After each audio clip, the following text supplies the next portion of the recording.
السلام علیکم ورحمۃ اللہ وبرکاتہ. کیا حال ہے سب کا؟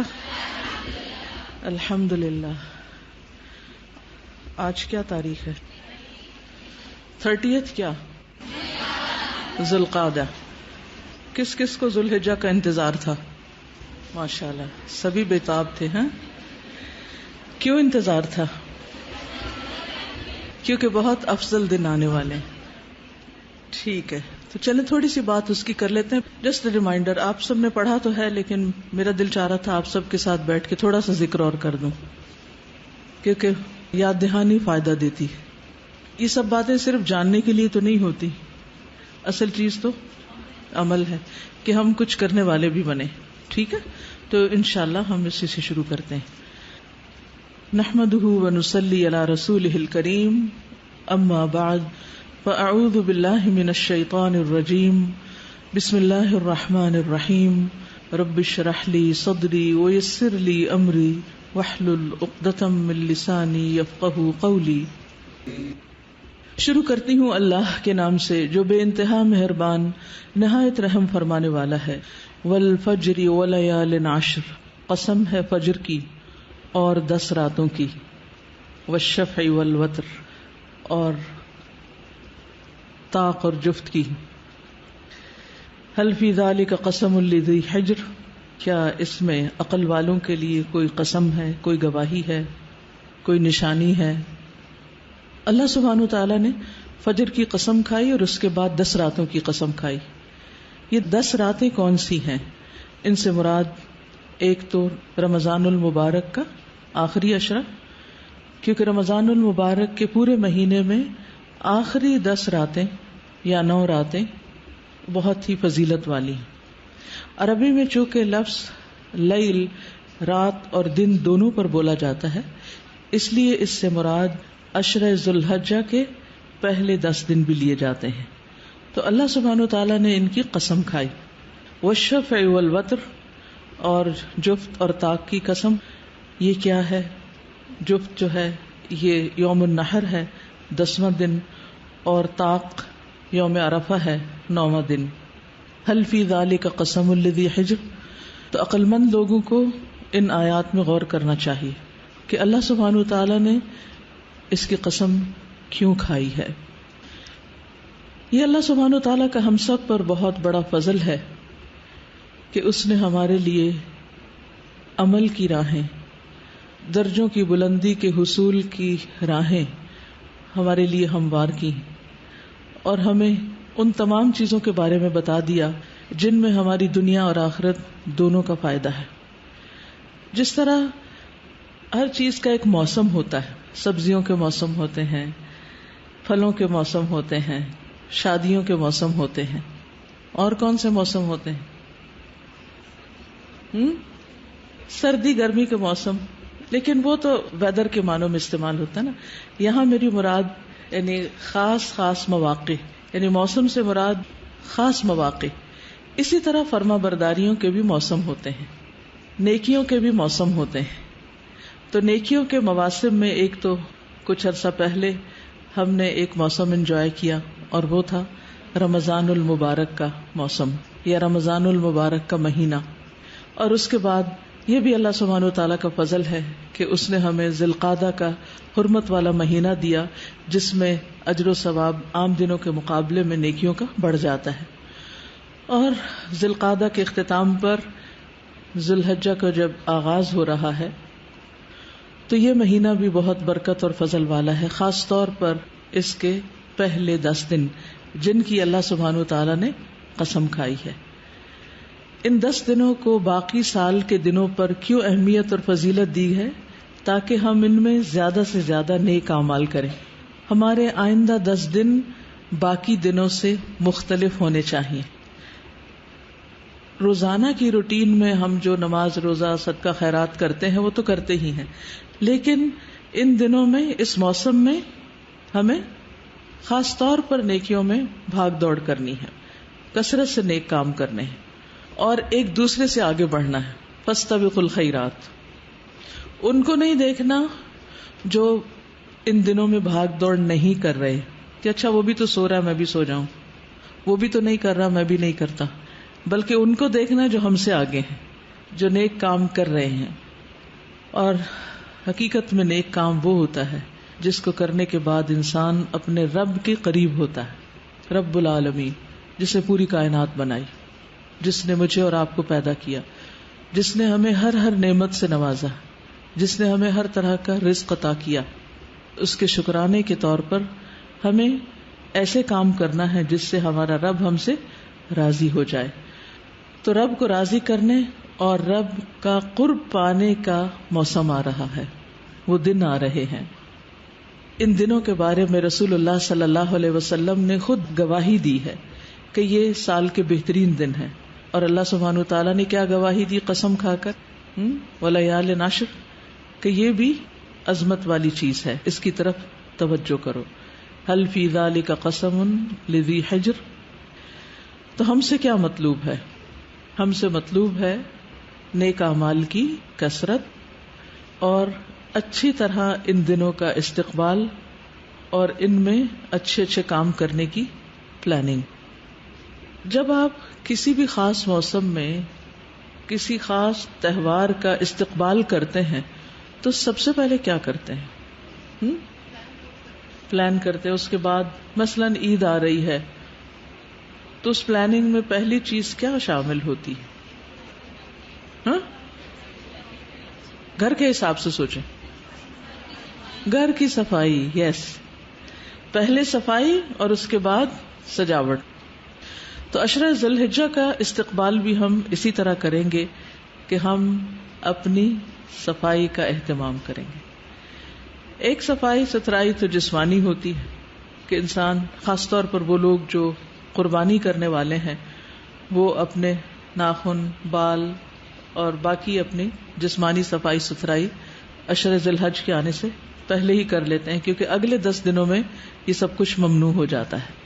جن لوگوں کو قربانی نہیں کرنی ان کے لیے شرط یعنی ایسی کوئی پابندی نہیں ہے، لیکن بہرحال ایک کثیر تعداد قربانی کرتی ہے اور اس چیز کا بھی اہتمام کرتی ہے، تاکہ ہم بھی ان لوگوں کے ساتھ شریک ہو جائیں جو احرام پہن کر اللہ کے گھر کا ارادہ کیے ہوئے ہیں یا حج کر رہے ہیں، کیونکہ حج والے احرام میں ہوتے ہیں اور ان پر یہ پابندیاں ہوتی ہیں، تو ان کی پابندیوں میں ہم بھی ایک طرح سے شریک ہوتے ہیں. دوسری بات یہ ہے کہ اللہ سبحانہ وتعالی توبہ کرنے والوں اور پاک صاف رہنے والوں سے محبت کرتا ہے. تو جہاں آپ اپنی جسمانی صفائی ستھرائی کا خیال کریں گے، یعنی خصوصی طور پر ایک طرح سے اس عشرے کے استقبال کے لیے، وہاں اپنے گناہوں کی صفائی کا بھی خصوصی اہتمام کرنا ہے. تو اس کے لیے کیا کرنا ہے؟ سچی توبہ، یعنی اللہ سبحانہ وتعالی سے ان سب گناہوں کی معافی مانگے جو رمضان اور آج تک ان 2 مہینوں میں ہو چکے ہیں، شوال اور ذی القعدہ میں، کیونکہ گناہ ہماری نیکیوں کے راستے میں رکاوٹ ہوتے ہیں. تو پہلا کام کیا کرنا ہے؟ توبہ کرنی. یعنی ویسے تو ہم استغفر اللہ کہتے رہتے ہیں، لیکن ایک ہوتی سچی خالص توبہ، پوری توجہ کے ساتھ اللہ سبحانہ وتعالیٰ کی طرف رجوع کرتے ہوئے، کیونکہ توبہ میں ہماری دنیا اور آخرت دونوں کی بھلائی ہے. اور اس لیے بھی توبہ کہ اللہ سبحانہ وتعالیٰ ہمارے لیے نیکیاں کرنا آسان کر دے، ہمارے دلوں کے بوجھ دور کر دے اور ہمارے گناہوں کے بوجھ ہم سے دور کر دے. اللہ تعالیٰ فرماتے ہیں وَتُوبُوا إِلَى اللَّهِ جَمِيعًا أَيُّهَا الْمُؤْمِنُونَ لَعَلَّكُمْ تُفْلِحُونَ. تم سب اللہ کے حضور توبہ کرو اے ایمان والو تاکہ تم فلاح پا سکو. دوسری بات یہ ہے کہ نیک اعمال کی شدید حرص رکھنی ہے، سچی نیت کرنی، کیونکہ جو صدق اور اخلاص کے ساتھ کسی نیک کام کی نیت کرتا ہے، سچا ارادہ ظاہر کرتا ہے، اللہ تعالی اس کو سچا ثابت کر دیتا ہے. جب ہم ہاف ہارٹیڈلی کوئی کام کرنا چاہتے ہیں نا، اچھا، اور شیطان ہمیں ڈراتا ہے.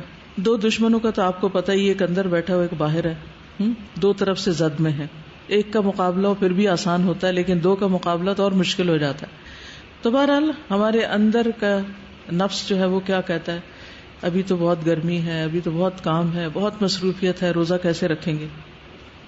اور باہر کا دشمن بھی دل میں طرح طرح کے وسوسے ڈالتا ہے.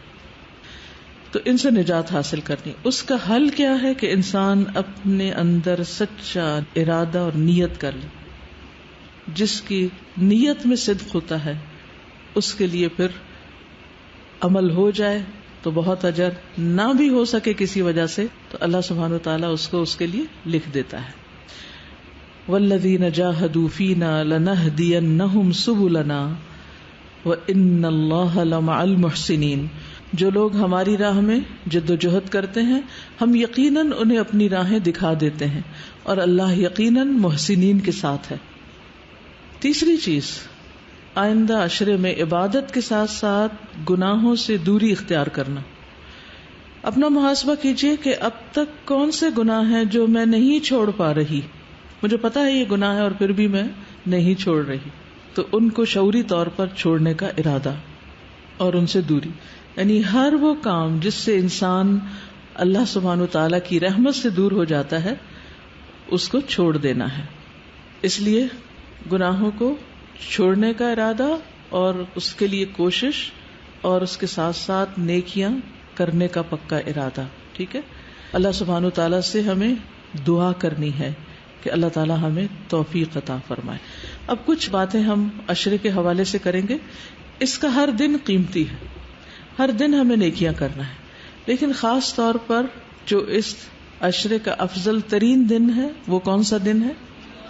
9 ذی الحجہ، عرفہ کا دن، یوم عرفہ. عمر بن خطاب سے روایت ہے کہ ایک یہودی نے ان سے کہا کہ اے امیر المومنین، تمہاری کتاب قرآن میں ایک آیت ہے جسے تم پڑھتے ہو، اگر وہ ہم پر نازل ہوتی تو ہم اس دن کو عید کا دن بنا لیتے. پوچھا وہ کون سی آیت ہے؟ تو اس نے کہا الیوم اکملت لکم دینکم واتممت علیکم نعمتی ورضیت لکم الاسلام دینا. عمر رضی اللہ عنہ نے فرمایا ہم اس دن اس مقام کو خوب جانتے ہیں جب یہ آیت رسول اللہ صلی اللہ علیہ وسلم پر نازل ہوئی.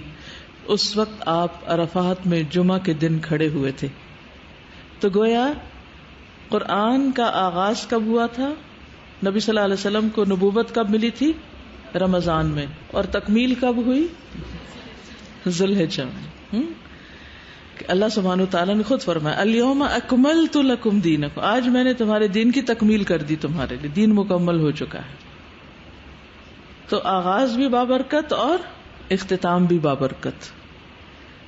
اور مجھے اچھی طرح یاد ہے کہ پچھلا ہمارا جو تعلیم القرآن جو لاسٹ میں نے تکمیل کروائی تھی، جس کو میں نے پڑھایا تھا، اللہ سبحانہ وتعالیٰ کی طرف سے میری کوئی ایسی پلاننگ نہیں تھی، لیکن اتفاق ایسا ہوا کہ جس وقت حاجی عرفات میں تھے اس وقت ہماری تکمیل ہو رہی تھی. یعنی وہ 2 چیزیں اتفاق سے اکٹھی ہو گئیں.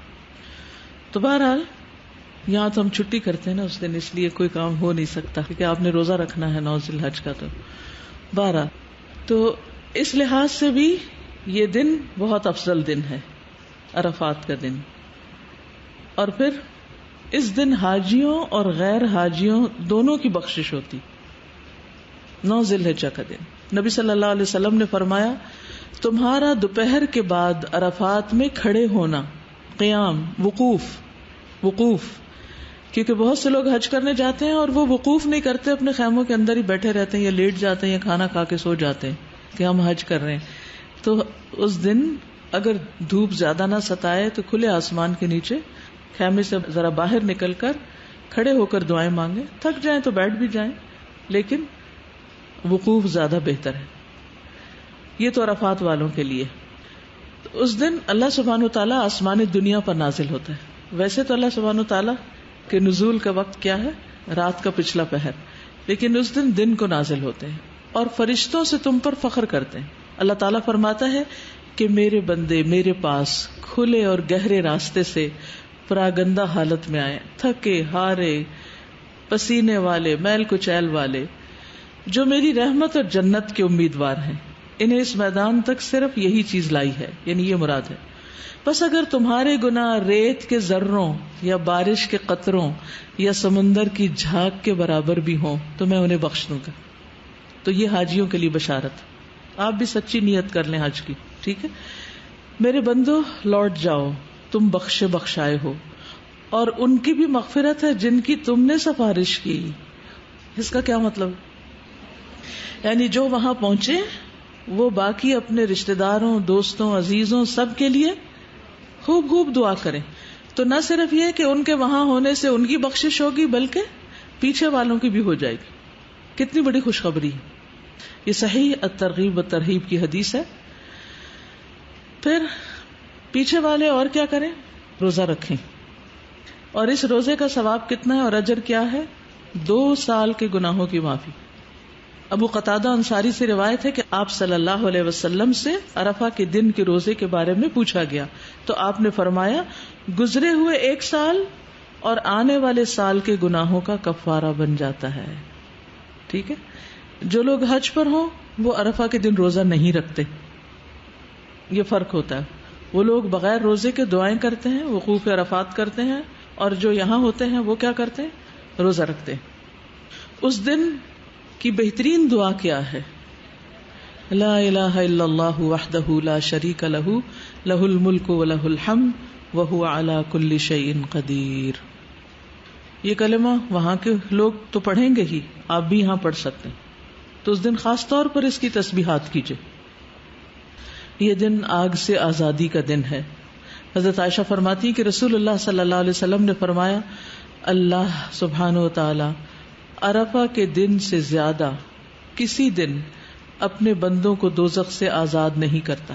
یعنی سب سے زیادہ لوگ اس دن جہنم کی آگ سے آزاد ہوتے ہیں اور اللہ سبحانہ و تعالیٰ اپنے بندوں کے قریب ہوتا ہے. پھر فرشتوں کے سامنے اپنے بندوں پر فخر فرماتے ہوئے فرماتا ہے کہ یہ سارے بندے کس ارادے سے آئے ہیں، یہ یہاں کیوں پہنچے. تو آبویسلی فرشتے کیا جواب دیتے ہوں گے؟ یہ بخشش چاہتے ہیں، گناہوں کی معافی کے لیے آئے ہیں. 9 ذی الحج کے علاوہ اگر ہو سکے تو باقی عشرے کے بھی روزے رکھ لیجئے. یعنی باقی دنوں کے 10 تاریخ عید کو تو نہیں رکھیں گے لیکن 9 روزے تو ہو ہی سکتے ہیں. رمضان کے روزوں کی قضا باقی سال میں بھی دی جا سکتی لیکن ان 10 دنوں کے روزے صرف انہی 10 دن میں ہی رکھنے ہوتے ہیں، تب ان کی فضیلت ہے. آپ یہ نہیں کر سکتے کہ یہ اس عشرے کے روزے آپ 1 مہینہ بعد رکھ لیں یا پہلے رکھ لیں. نو، وہ انہی دنوں میں ہی رکھیں گے تو اس کا اجر و ثواب زیادہ ہوگا عام دنوں کے مقابلے میں. ٹھیک ہے. 10واں دن جو ہے وہ یوم النحر، قربانی کا دن ہے. رسول اللہ صلی اللہ علیہ وسلم نے فرمایا اللہ کے نزدیک افضل دن یعنی افضل ترین دن یوم النحر اور اس کے بعد یوم القر یعنی 11 ذی الحجہ بھی ہے، کیونکہ اس دن بھی قربانی کی جاتی. اور جو قربانی کرنا چاہتا ہو وہ کیا کرے؟ ان دنوں میں ناخن اور بال نہ کاٹے. قربانی کے بارے میں قرآن مجید میں آتا ہے ان صلاتی ونسکی ومحیای ومماتی للہ رب العالمین. بے شک میری نماز، میری قربانی، میرا جینا اور میرا مرنا اللہ رب العالمین کے لیے. تو اس دن جب ہم قربانیاں دیکھتے ہیں تو کیا یاد آتا ہے؟ جب آپ کے سامنے ایک بکرا یا اونٹ ذبح ہو رہا ہو تو کیا یاد آتا ہے؟ اپنی موت بھی یاد آتی کہ یہ تو اللہ کے راستے میں جا رہا ہے. کیا ہماری موت بھی اللہ کے راستے میں ہوگی یا اپنے نفس کو خوش کرتے ہوئے، لوگوں کو خوش کرتے ہوئے، شیطان کو خوش کرتے ہوئے ہوگی؟ ظاہر ہے جس راستے پر آج آپ چل رہے ہیں اسی راستے پر ہی اختتام ہوگا. تو بہرحال یہ یاد رہے کہ یہ دن دنیا کے افضل ترین دنوں میں سے ہیں، یعنی عشرہ ذی الحجہ کے دن افضل ترین دن، یہ حدیث میں آتا ہے. اور ان دنوں میں کیا گیا کوئی بھی نیک عمل، چاہے روزہ ہو یا نوافل ہو یا صدقہ خیرات ہو یا کسی مریض کی عیادت ہو یا گھر والوں کی خدمت ہو کہ ان کے لیے آپ سحری بنا رہے ہیں، افطاری بنا رہے ہیں، یہ سارے کام اللہ کی خاطر اگر آپ کر رہے ہیں تو ان کا اجر و ثواب عام دنوں سے کہیں زیادہ ہے. آپ یہ بھی کر سکتے ہیں کہ اگر آپ کے کچھ قضا روزے رہتے ہیں تو ان کی نیت سے بھی آپ ان دنوں میں روزے رکھ سکتے ہیں. تو عشرہ ذی الحجہ کے بھی جو فضیلت ہے وہ بھی آپ کو مل جائے گی اور قضا روزے بھی پورے ہو جائیں گے. بس آخری جو 9 ذی الحجہ کا روزہ ہے وہ آپ اسی نیت سے رکھ لیں تاکہ وہ خاص اس کی جو فضیلت ہے وہ حاصل ہو سکے. ابن عباس کہتے ہیں کہ رسول اللہ صلی اللہ علیہ وسلم نے فرمایا اللہ تعالیٰ کو کوئی نیک عمل کسی دن میں اتنا پسندیدہ نہیں جتنا ان دنوں میں پسندیدہ اور محبوب ہوتا ہے، یعنی عشرہ ذی الحجہ. صحابہ نے کہا اے اللہ کے رسول کیا جہاد فی سبیل اللہ بھی نہیں؟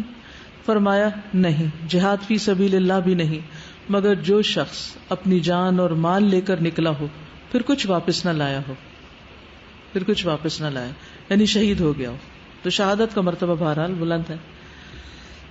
راوی کہتے ہیں کہ سعید بن جبیر ذی الحجہ کے 10 دن داخل ہونے کے بعد عبادت میں بہت زیادہ کوشش کرتے تھے، اتنی جس کی وہ قدرت نہیں رکھتے تھے، یعنی عام دنوں میں وہ کر نہیں پاتے تھے جتنی وہ ان دنوں میں کیا کرتے تھے۔ تو ہم کیا کیا کر سکتے ہیں؟ نمبر 1 ذکر و اذکار کر سکتے ہیں۔ مثلا آپ پیریڈز میں ہیں، آپ کو نماز نہیں پڑھنا اور کام نہیں آپ کر پا رہے، روزہ نہیں رکھ پا رہے، تہجد نہیں پڑھ سکتے، تو آپ کیا کریں؟ کثرت سے ذکر کریں۔ کوئی چیز آپ کو ذکر سے نہیں روک سکتی، اس کے لیے وضو کے ساتھ ہونا بھی شرط نہیں، کیونکہ اس کی تلقین آپ نے خود فرمائی۔ آپ نے فرمایا کوئی دن اللہ کے ہاں ان 10 دنوں سے زیادہ عظمت والا نہیں، اور نہ ہی کسی دن کا عمل اللہ تعالیٰ کو ان 10 دنوں کے عمل سے زیادہ محبوب ہے، پس تم ان 10 دنوں میں کثرت سے تحلیل یعنی لا الہ الا اللہ، تکبیر اللہ اکبر اور تحمید الحمدللہ کہو۔ تو ان 10 دنوں میں جو ذکر سب سے افضل ہے وہ کیا ہے؟ تکبیرات، ٹھیک ہے؟ اور تکبیرات کون کون سی ہوتی ہیں؟ ایک تو چلیے دوہرا لیتے ہیں، اللہ اکبر اللہ اکبر اللہ اکبر لا الہ الا اللہ اللہ اکبر اللہ اکبر وللہ الحمد اللہ اکبر اللہ اکبر اللہ اکبر لا الہ الا اللہ اللہ اکبر اللہ اکبر وللہ الحمد۔ تو اس میں حمد بھی آ گئی، اللہ اکبر بھی آ گیا، اور لا الہ الا اللہ بھی آ گیا۔ ایک اور تکبیر بھی پڑھی جاتی ہے، اللہ اکبر کبیرہ والحمد للہ کثیرہ وسبحان اللہ بکرۃ واصیلا۔ نبی صلی اللہ علیہ وسلم نے فرمایا سب سے افضل کلام سبحان اللہ والحمد للہ ولا الہ الا اللہ واللہ اکبر ہے، یعنی سورج جن چیزوں پر طلوع ہوتا ہے ان میں سب سے زیادہ محبوب مجھے یہ ذکر ہے۔ ایک اور جگہ پر افضل الذکر لا الہ الا اللہ ہے، تو آپ خالی لا الہ الا اللہ بھی پڑھ سکتے ہیں، لا الہ الا اللہ وحدہ لا شریک آخر تک بھی پڑھ سکتے ہیں، اور یہ بھی سبحان اللہ والحمد للہ ولا الہ الا اللہ واللہ اکبر، اور تکبیرات اللہ اکبر لا الہ الا اللہ واللہ اکبر۔ اور پھر اللہ سبحانہ وتعالیٰ کا چنا ہوا کلام کون سا ہے جو پسندیدہ ہے، جو اللہ نے اپنے فرشتوں اور بندوں کے لیے چنا، وہ ہے سبحان اللہ و بحمدہ۔ تو اس کی بھی آپ یعنی کثرت کر سکتے ہیں، کم از کم صبح شام 100 بار اس کی تسبیح بیان کریں۔ دوسرے ہے قرآن کی تلاوت، اور آپ سب جانتے ہیں کہ ایک حرف کے بدلے میں کیا ملتا ہے؟ 10 نیکیاں، 10۔ قرآن سفارش کرے گا کس کے لیے؟ پڑھنے والوں کے لیے، شفیعا لاصحابہ۔ اصحاب کون ہوتے ہیں؟ ساتھی۔ تو قرآن کے ساتھی کون ہیں؟ یا قرآن کن کا ساتھی ہے؟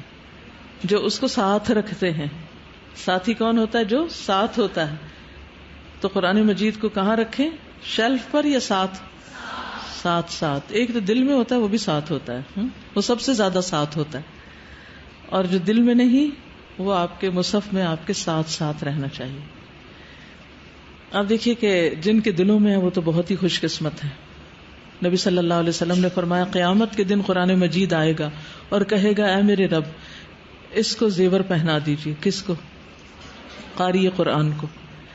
تو اس شخص کو عزت کا تاج پہنایا جائے گا۔ قرآن مجید پھر کہے گا اے رب اور زیادہ اس کی عزت افزائی فرمائیے۔ تو اس قرآن پڑھنے والے کو عزت کا لباس پہنایا جائے گا۔ قرآن مجید پھر کہے گا اے میرے رب اس سے راضی ہو جائیے۔ تو اللہ تعالیٰ اس شخص سے راضی ہو جائے گا۔ پھر اللہ تعالیٰ فرمائے گا قرآن پڑھتے جاؤ اور جنت کے درجات چڑھتے جاؤ، اور ہر آیت کے ساتھ ایک نیکی بھی زیادہ کر دی جائے گی، یعنی اور زیادہ فضیلت بڑھا دی جائے گی۔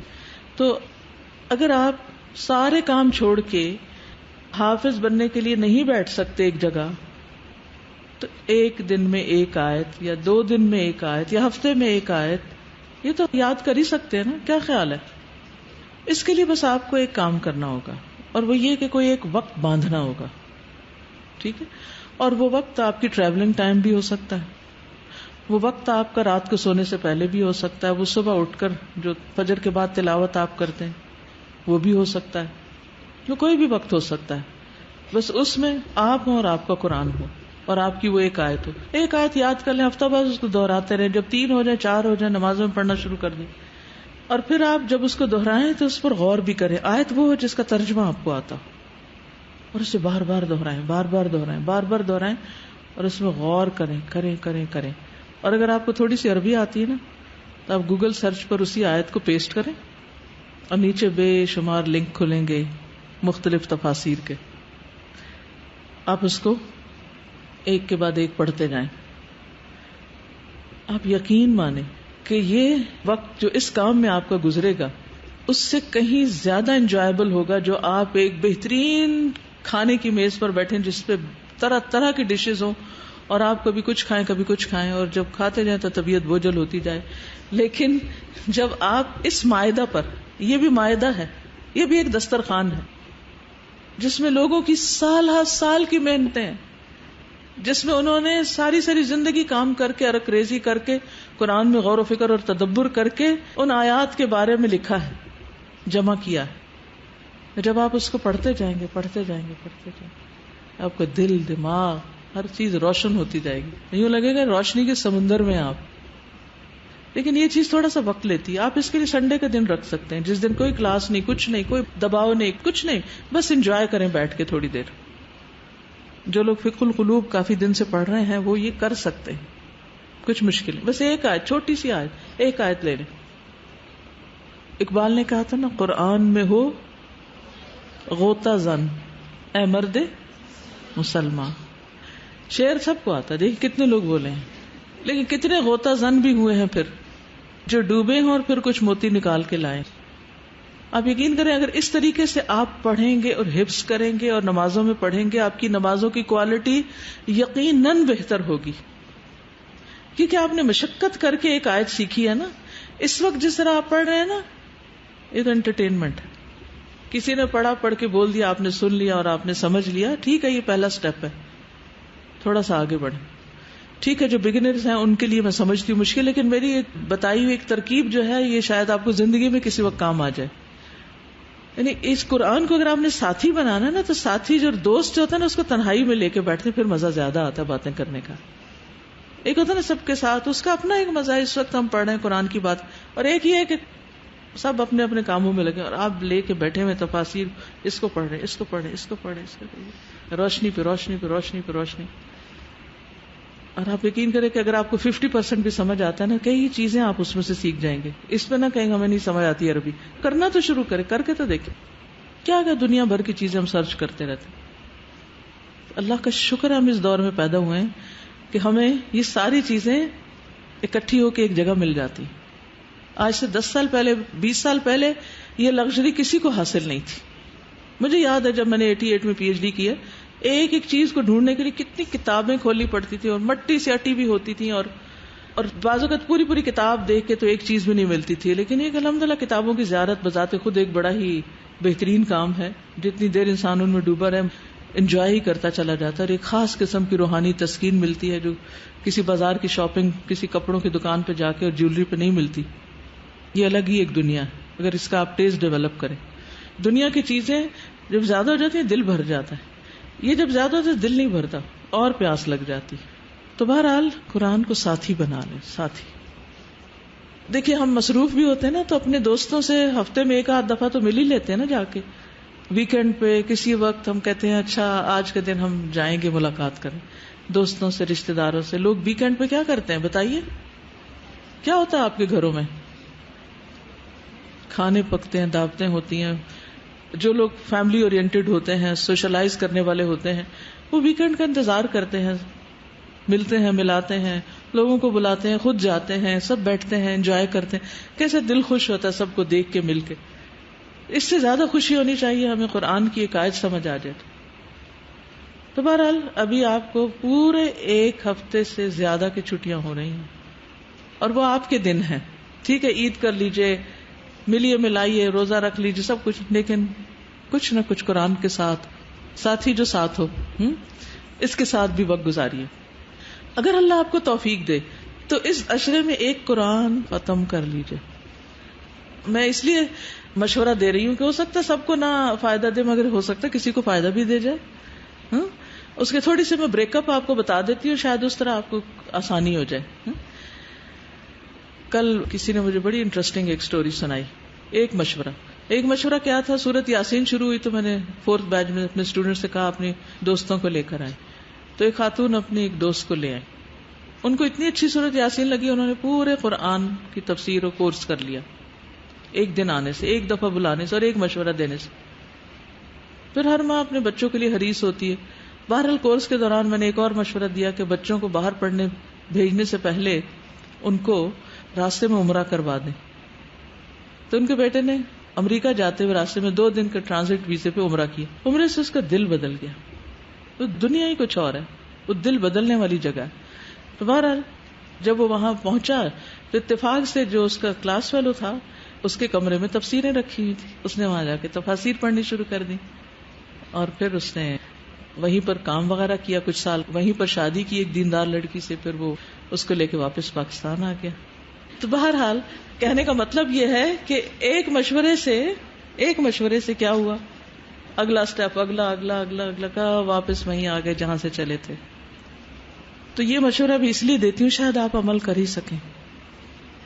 پہلے ذوالحجہ جیسے کل ہے البقرہ اور آل عمران پڑھ لیں, دوسرے دن النساء اور المائدہ پڑھ لیں, تیسرے دن الانعام اور التوبہ تک پڑھ لیں, چوتھے دن یونس سے نحل تک پڑھ لیں, 5ویں دن اسراء سے فرقان تک پڑھ لیں, 6 دن شعراء سے یاسین تک پڑھ لیں, 7ویں دن صافات سے قاف تک پڑھ لیں, 8ویں دن زاریات سے مجادلہ تک پڑھ لیں, 9ویں دن حشر سے الناس تک پڑھ لیں.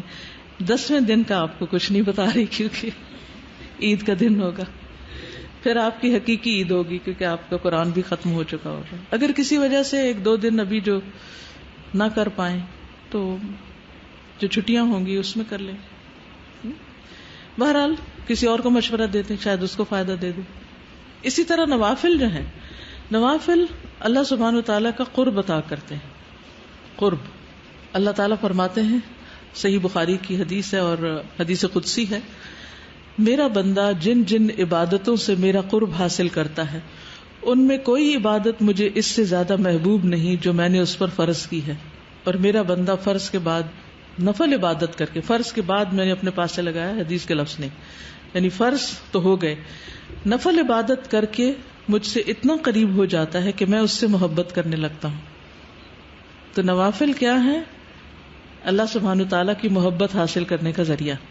اور ہر سجدے سے درجہ بلند ہوتا ہے, ہر سجدے سے. جو شخص 1 رکوع یا 1 سجدہ کرتا ہے اس کا ایک درجہ بلند کر دیا جاتا ہے, ایک گناہ معاف کر دیا جاتا ہے.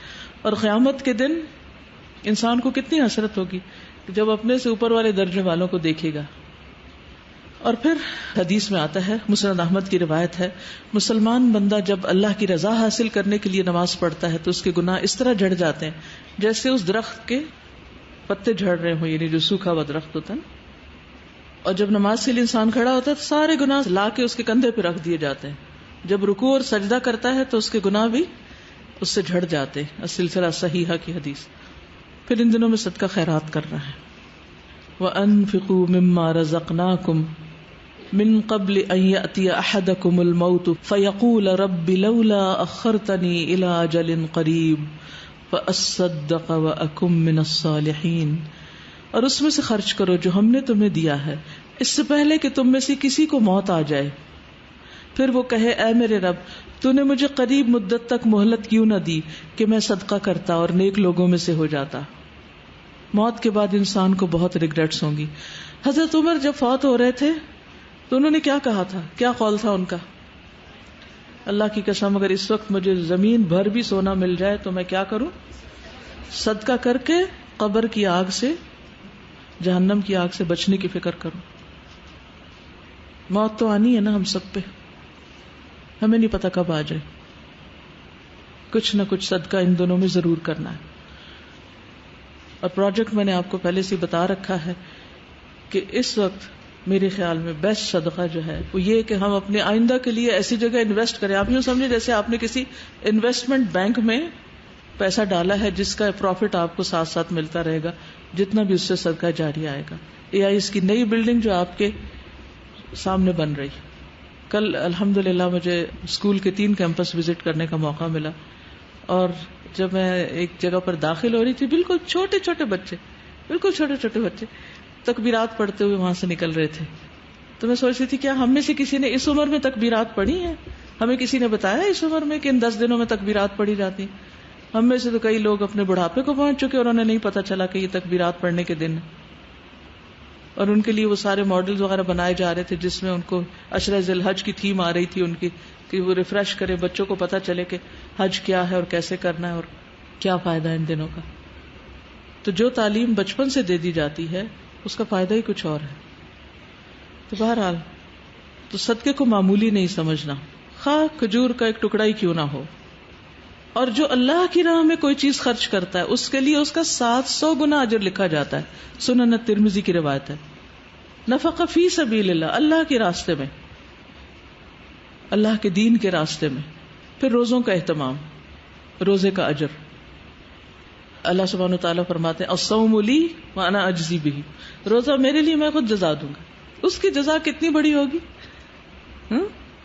اس کا کوئی اندازہ نہیں کر سکتا. ابو امامہ کہتے ہیں میں نبی صلی اللہ علیہ وسلم کے پاس حاضر ہوا, میں نے عرض کیا مجھے ایسی چیز کا حکم دیجئے جو میں آپ سے حاصل کر لوں.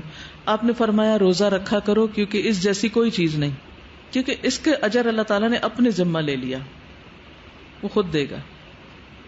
اور روزہ جہنم کی آگ سے 70 برس دور کرنے والا عمل ہے. ابو سعید خدری کہتے ہیں کہ رسول اللہ صلی اللہ علیہ وسلم نے فرمایا جو بندہ بھی اللہ کے راستے میں ایک دن روزہ رکھتا ہے اللہ تعالیٰ اس دن کی وجہ سے اس کے چہرے کو 70 برس کی مسافت تک آگ سے دور کر دیتا ہے. یہ صحیح مسلم کی روایت ہے. پھر اسی طرح یہ دن جب گزرے تو ایک خاص دعا کرنی ہے. اے اللہ آپ نے ہمیں رمضان نصیب کیا, آخری عشرہ نصیب کیا, طاق راتیں نصیب کی, لیلۃ القدر نصیب کی, اور اب آپ نے اپنی رحمت سے ہمیں یہ عشرہ نصیب کیا اور اس کے 10 فضیلت والے دن. اللہ ہمیں وہ دن نصیب کرنا جس کو یوم المزید کہتے ہیں. کیا کہتے ہیں؟ یوم المزید, جس دن اللہ سبحانہ وتعالیٰ بندوں کو اپنا دیدار کروائیں گے, اور وہ جمعے کا دن ہوگا. یوم المزید اللہ ہم سب کو نصیب کرے. چونکہ یہ بھی حرمت والا مہینہ ہے ذی الحجہ, اس لیے خاص طور پر آپ سب نے حرمتوں کا پاس کرنا ہے. ظلم کی ممانعت ہے اس دن میں, کیونکہ اس کے بارے میں آتا نا ان عدت الشہور عند اللہ 12 شہرا فی کتاب اللہ یوم خلق السماوات والارض منها 4 حرم ذلک الدین القیم فلا تظلموا فیہن انفسکم. بے شک مہینوں کی گنتی اللہ کے نزدیک اللہ کی کتاب میں 12 مہینے ہیں. اس دن سے جب سے اللہ سبحانہ وتعالیٰ نے آسمانوں اور زمین کو پیدا کیا, ان میں سے 4 حرمت والے ہیں. یہی سیدھا دین ہے, سو ان میں اپنی جانوں پر ظلم نہ کرو. وہ کیسے ہوتا ہے؟ گناہ کر کے, گناہوں سے بچنا ہے, اور خاص طور پر حقوق العباد کا خیال, کسی کو تکلیف نہیں دینی. ایک مسلمان کی ہر چیز دوسرے مسلمان پر حرام ہے, اس کا خون, اس کا مال اور اس کی عزت و آبرو. ان سب چیزوں کا خاص پاس اور لحاظ رکھنا ہے, کیونکہ یہ ظلم نیکیوں کو کھا جاتے ہیں. تو ایسا نہ ہو ایک طرف آپ بڑی بڑی نیکیاں کر رہے ہیں اور دوسری طرف دوسروں کو اذیت اور تکلیف دے کے آپ اپنی نیکیوں کو برباد کرنے والے ہیں. تو اس سے خصوصی طور پر آپ نے بچنا ہے. اللہ سبحانہ وتعالی ہمیں عمل کی توفیق عطا فرمائے اور واقعی ہم اس عشرے میں کچھ کر سکیں. جو لوگ ہمت رکھتے ہوں وہ روزے کی کوشش کریں. فی سبیل اللہ, آپ اللہ کے راستے میں نکلتے نا, علم کے راستے, رمضان کے بھی تو رکھے ہیں نا, تو یہ بھی اللہ توفیق دے گا انشاءاللہ تعالی, جتنا رکھ سکے. اگر سفر کر رہے ہیں تو اور بات ہے, سفر میں انسان کے لیے رخصت ہے, لیکن اگر آپ رکھ سکیں تو بہت ہی اچھا. ایک کام آپ کر سکتے ہیں کہ عشرہ ذی الحجہ کا جو پیمفلٹ ہے, قربانی کا جو پیمفلٹ ہے, تکبیرات کے جو کارڈز ہیں, یہ خاص طور پر آپ میں سے ہر ایک دوسروں کو بھی دے سکتا ہے. تو اپنے صدقے کا ایک حصہ اس میں شامل کر لیجئے کہ کم از کم 10 لوگوں کو میں نے ذی الحج کے بارے میں بتانا ہے جن کو پہلے سے نہیں پتا. ٹھیک ہے، تو ان کو آپ ایسی چیزیں دے کر بھی انفارم کر سکتے ہیں تاکہ وہ بھی شریک ہوں، اور وہ جو کچھ کریں گے اس کا اجر بھی آپ کو ملے گا. رائٹ، انشاءاللہ. اوکے، سبحانک اللہم و بحمدک، اشہد ان لا الہ الا انت، استغفرک و اتوب الیک. السلام علیکم و رحمۃ اللہ وبرکاتہ.